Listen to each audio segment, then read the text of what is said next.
बुलंदशहर में सड़क हादसे में सुदीक्षा भाटी की मौत के मामले का जल्द खुलासा हो सकता है। सड़क हादसे से पहले सुदीक्षा के साथ छेड़खानी की बात सामने आई थी। अब पुलिस ने इस मामले में बुलेट सवार 2 लोगों की पहचान कर उन्हें हिरासत में ले लिया है।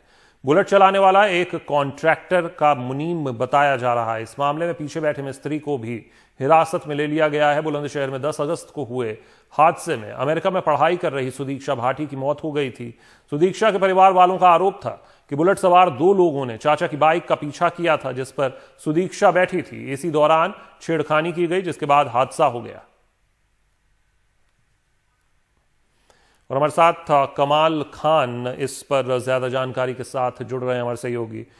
कमाल, अब इसमें क्या बातें सामने निकलकर फिलहाल आ रही हैं? क्योंकि आरोप तो उस समय यह भी लगाया गया कि छेड़खानी हुई है। उनके पिता के साथ मुकेश ने बातचीत भी की थी, वो भी हमने दर्शकों को दिखाई थी, और उनका उस समय ऐसा कहना था कि कुछ बोला नहीं गया था, लेकिन बार बार वो बाइक आकर रास्ता काट रही थी रास्ते में, और इसके चलते वो एक्सीडेंट हुआ, जैसा कि उनके चाचा और जो भतीजे वहां पर थे उन्होंने बताया भी। अभी क्या फिलहाल निकलकर सामने आ रहा है, क्या अपडेट है?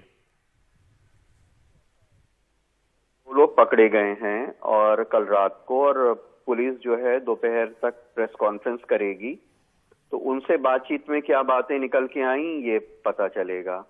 ये जरूर पता चला है कि ये जो बुलेट थी जिसमें बच्ची की बाइक जाके लड़ी, इस बुलेट को उन्होंने कुछ मॉडिफाई करवा दिया था कहीं वर्कशॉप में ले जा करके, क्योंकि बुलेट्स की पहचान की जा रही थी, तलाशी जा रही थी सीसीटीवी से।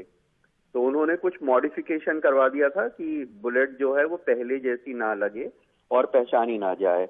ये जो 2 लोग पकड़े गए हैं, जहां पे एक्सीडेंट हुआ था वहां पे कोई बारात घर है, कुछ बैंक्वेट हॉल है, वहां पे जो कॉन्ट्रैक्टर काम करता है इसमें से एक शख्स उस कॉन्ट्रैक्टर का मुनीम है और दूसरा जो है एक मिस्त्री है। और पुलिस ने ये कहा था कि जो मोबाइल की लोकेशन पता चली है उससे ये लगता है कि चाचा जो है वो घटनास्थल पे नहीं थे। बच्ची जो थी उसका भाई जो नाबालिग है वो बाइक चला रहा था, और शायद घर वालों ने इस डर से कि नाबालिग के बाइक चलाना जुर्म है, इस वजह से चाचा का नाम लगा दिया है और ये बात कह दी है। अब ये छेड़खानी हुई या नहीं हुई, ये बात जब पुलिस ऑफिशियल वर्जन देगी उनसे और पूछताछ करने के बाद तब ये पता चलेगा।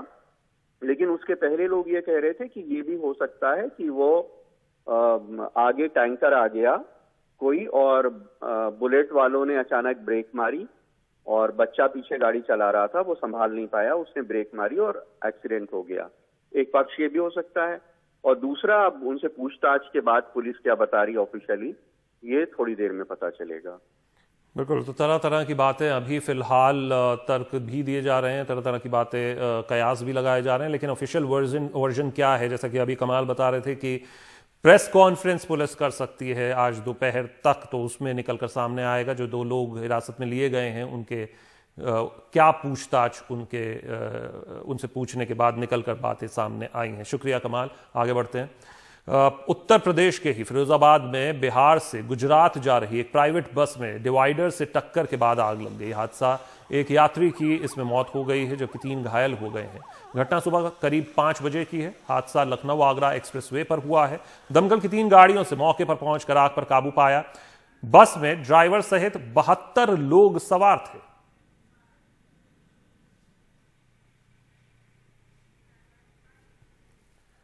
खबर मेरठ से।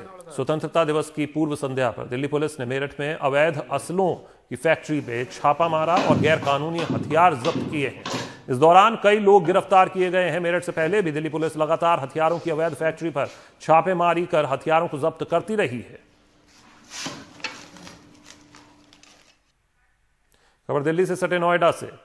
एक मकान के छज्जे के गिरने से 4 लोग घायल हो गए हैं नोएडा में। इन्हें फौरन अस्पताल भेजा गया जहां 3 लोगों की हालत नाजुक बताई जा रही है, जबकि एक की हालत सामान्य है। घायलों में 4 में से 3 बच्चे हैं। उनकी उम्र 14 साल से कम बताई जा रही है। विशाखापत्तनम के एक वाइया गांव के एक माता पिता को अपने बच्चे के शव को करीब 1 किलोमीटर तक अपने हाथों से उठाकर ले जाना पड़ा। फिसलन भरे रास्तों पर एम्बुलेंस का पहुंचना मुश्किल था। ऐसे में अस्पताल में मौत के बाद इन माता पिता को हाथों में उठाकर ही बच्चे के शव को ले जाना पड़ा।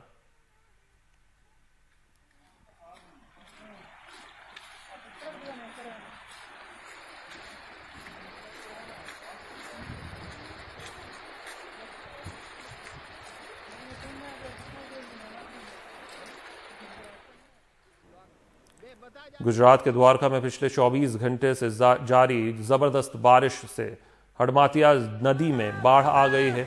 नदी के पानी के तेज बहाव में 3 शख्स आए, जिनमें से एक को तो बचा लिया गया, लेकिन 2 लापता हैं। एनडीआरएफ की टीम लापता लोगों की तलाश में जुटी हुई है। दरअसल ये तीनों शख्स एक कंपनी में सिक्योरिटी गार्ड का काम करते थे और नदी पार करने की कोशिश कर रहे थे। अचानक नदी का बहाव तेज हो गया और तीनों बह गए।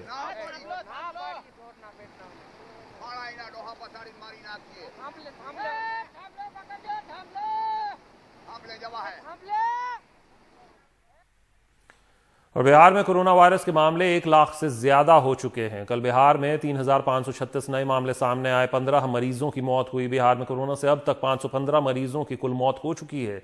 1 लाख केस पार करने वाला बिहार अब 8वां राज्य बन गया भारत में।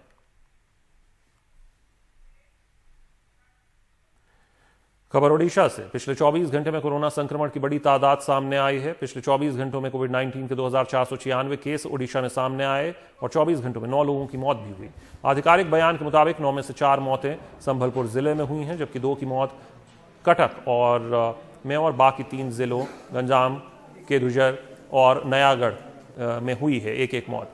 ओडिशा में अब तक कोरोना से 333 लोगों की जान जा चुकी है। अब तक 57,126 लोगों को कोरोना संक्रमण हो चुका है, जिनमें 17,535 लोग ठीक भी हुए हैं। और तेलंगाना का जिक्र करते हैं। तेलंगाना के एंटी करप्शन अधिकारियों ने तेलंगाना के एक डिस्ट्रिक्ट ऑफिशियल के घर से 1 करोड़ से ज्यादा की रकम बरामद की है। कहा यह जा रहा है कि रेवेन्यू ऑफिशियल ने एक 28 एकड़ जमीन के मसले को सुलझाने के लिए 2 करोड़ रुपए की रकम रिश्वत में मांगी थी। खबरों के मुताबिक एंटी करप्शन अधिकारियों ने उन्हें रिश्वत लेते रंगे हाथों पकड़ लिया।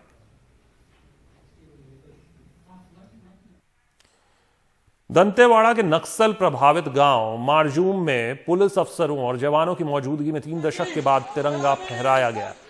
घने जंगल और दुर्गम रास्तों को पार कर भारी बारिश के बीच एसपी उदय किरण और एएसपी राजेंद्र जायसवाल 3 जिलों की सरहद पर बसे इस गांव में अपनी टीम के साथ पहुंचे, जहां सरपंच जितेंद्र ने झंडा फहराया। भारी बारिश के बीच ग्रामीण भी स्वतंत्रता दिवस कार्यक्रम को लेकर काफी उत्साहित दिखे। सरेंडर करने वाले नक्सली गांव के युवाओं, महिला डीआरजी की टीम ने मिलकर राष्ट्र ध्वज की सलामी दी।